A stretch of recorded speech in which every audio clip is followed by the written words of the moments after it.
विद्यार्थी मित्रों, मैं वीरेंद्र मिश्रा आपका हार्दिक स्वागत करता हूं। विषय हिंदी, पुस्तक क्षितिज, भाग 2, कक्षा 10, काव्य खंड में मित्रों काव्य नंबर 8 कन्यादान को चलाना है, जिसके कवि ऋतुराज जी हैं।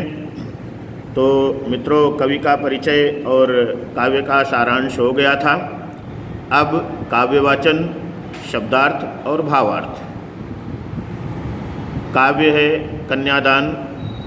कितना प्रामाणिक था उसका दुख, लड़की को दान में देते वक्त, जैसे वही उसकी अंतिम पूंजी हो।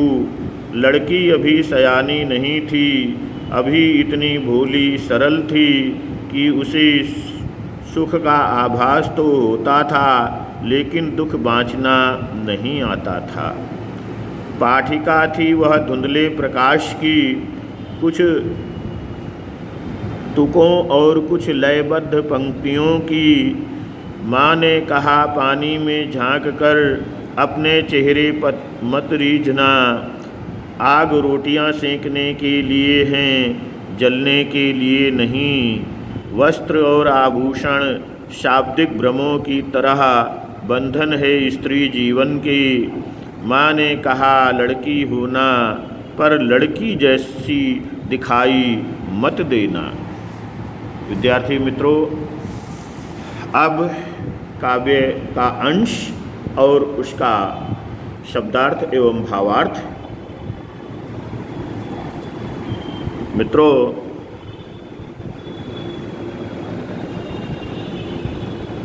काव्य कन्यादान। कितना प्रामाणिक था उसका दुख, लड़की को दान में देते वक्त, जैसे वही उसकी अंतिम पूंजी हो। लड़की अभी सयानी नहीं थी, अभी इतनी भोली सरल थी कि उसे सुख का आभास तो होता था, लेकिन दुख बाँचना नहीं आता था। पाठिका थी वह धुंधले प्रकाश की, कुछ तर्कों और कुछ लयबद्ध पंक्तियों की। इस अंश का शब्दार्थ और भावार्थ देखें। मित्रों, प्रामाणिक यानी प्रमाणों से सिद्ध, वक्त यानी समय, सयानी यानी बड़ी। उसके बाद है मित्रों लयबद्ध यानी सुरताल, आभास यानी एहसास, बाँचना यानी पढ़ना, पाठिका यानी पढ़ने वाली। तो इस काव्यांश का भावार्थ देखें। विद्यार्थी मित्रों, उपरोक्त काव्य पंक्तियों में कवि कहते हैं कि अपनी पुत्री का कन्यादान करने के बाद उसे विदा करते समय किसी माँ का दुखी होना स्वाभाविक है। माँ को ये लगता है कि उसके जीवन की अंतिम पूंजी भी माँ से दूर चली जा रही है। कन्या को बड़े ही लाड़ प्यार से अपनी पुत्री को पाल पोस कर बड़ा किया था।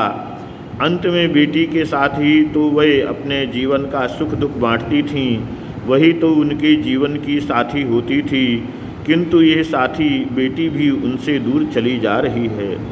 इसके बाद कवि ऋतुराज ये कहते हैं कि हे पुत्री, बड़ी तो हो गई थी, किंतु पूरी तरह से सयानी नहीं हुई थी, यानी दुनियादारी की समझ अभी तक उसमें नहीं आई थी। पुत्री ने अभी तक अपने घर के बाहर की दुनिया नहीं देखी थी। मित्रों, उसे जीवन की जटिलता का सामना नहीं करना पड़ा था। पुत्री का जीवन अभी तक बड़ी सरलता से बीत रहा था। कारण यह है कि उसे खुशियां मनाना तो आता था, लेकिन संकटों का सामना कैसे किया जाए ये उसे अभी तक नहीं मालूम था। पुत्री को घर के बाहर की दुनिया उसके लिए एक मध्यम यानी धुंधले चित्र की भांति थी, जिसको वह ठीक से नहीं देख पाई थी। कवि के अनुसार मित्रों, जब तक कोई व्यक्ति घर के बाहर ना निकले, बाहर के संसार में वक्त ना बिताए, तब तक उसका संपूर्ण विकास नहीं हो सकता है। इसलिए अभी वह भोली बालिका मात्र सुखों की कल्पना में जी रही थी। विद्यार्थी मित्रों, अगला काव्यांश। माँ ने कहा पानी में झांक कर अपने चेहरे पर मत रीझना, आग रोटियां सेकने के लिए हैं, जलने के लिए नहीं। वस्त्र और आभूषण शाब्दिक भ्रमों की तरह बंधन हैं, स्त्री जीवन की माँ ने कहा लड़की होना, पर लड़की जैसी दिखाई मत देना। विद्यार्थी मित्रों, इस काव्यांश का शब्दार्थ: रीझना मन ही मन प्रसन्न होना, आभूषण यानी गहना, शाब्दिक यानी शब्दों का, भ्रम यानी धोखा। विद्यार्थी मित्रों, भावार्थ देखें।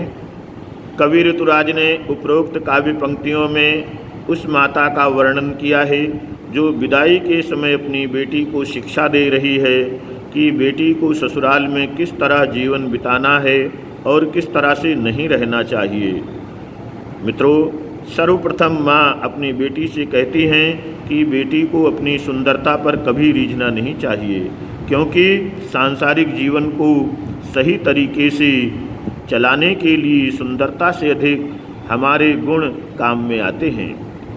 मित्रों, माँ अपनी बेटी से कहती है कि आग रोटियां पकाने के लिए होती हैं, ना कि जलने के लिए। यानी वह अपनी बेटी को ये कहना चाह रही है कि अपनी जिम्मेदारियों को अवश्य निभाना, परंतु किसी अत्याचार को मत सहना। मित्रों, इसके पश्चात माँ कहती हैं कि वस्त्र गहनों के मोह में पड़ना नहीं, ये सब बंधन हैं जिसमें कभी बंधना नहीं चाहिए। इसके अधिक मोह में पड़ने से बसा बसाया संसार भी उजड़ सकता है।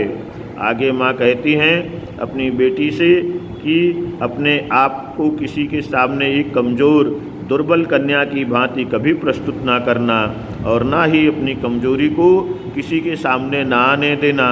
संसार में लोग निर्बल कमज़ोर के ऊपर ही अत्याचार करते हैं, इसलिए माँ ने कहा कि अपने भीतर नारी के सभी गुणों को बनाए रखना, किंतु दूसरों के सामने स्वयं को कभी कमज़ोर और असहाय मत दिखाना, ये ध्यान रखना। विद्यार्थी मित्रों, आपको ये वीडियो कैसा लगा? अगर ये वीडियो अच्छा लगा हो तो अपनी राय अवश्य लिखिए कमेंट बॉक्स में, और अगर इसे अभी तक से अगर आपने इसे पसंद किया है तो इसे लाइक कीजिए, शेयर कीजिए। और यहाँ पर ये काव्य विद्यार्थी मित्रों पूर्ण होता है। आपसे नम्र निवेदन है कि इस काव्य का प्रश्न और अभ्यास के प्रश्न हल कर लीजिए। धन्यवाद।